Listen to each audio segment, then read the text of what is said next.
At that time, many communities were searching for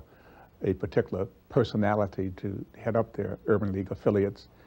You probably would not recall, but in 1967 and 1968, there was quite a bit of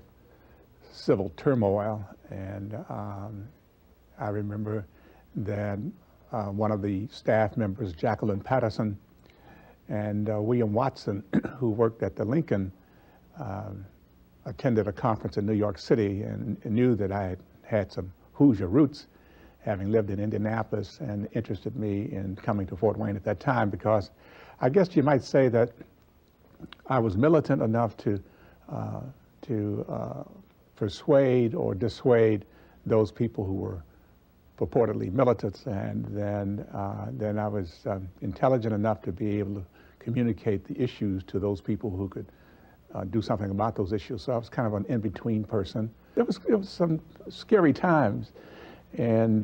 because people were setting fires and damaging police cars and writing nasty letters and anonymous complaints, and people were afraid that something was going to happen. Well, nothing major really happened, and that's because the Urban League was able to put together the kind of a team that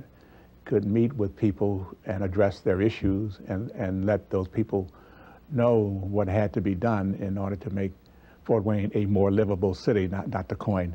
that phrase, but that's exactly what happened. Public housing in Fort Wayne, when I came to Fort Wayne, was segregated.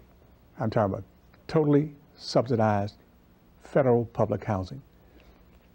in a part of town called Westville, where you had people who were living in public housing who were African Americans on one side of the street, and people who lived in public housing who were white living on the other side of the street. And that didn't change until after 1968. Because of the involvement of the Urban League in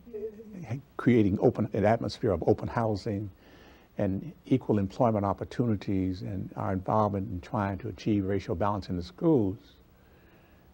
on several occasions, we, the Urban League, were invited to step outside of the United Way family because people began to withdraw their pledges to the United Way because the Urban League was involved. As a matter of fact, of course, a lot of these people have died now, but some prominent citizens asked the Urban League to voluntarily withdraw, and which we didn't do. We gained a lot of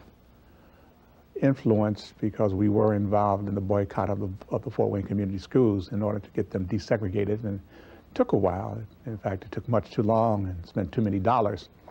but it was done, and the Urban League, along with the Ministerial Alliance, and NAACP, we were all involved in the desegregation of the schools.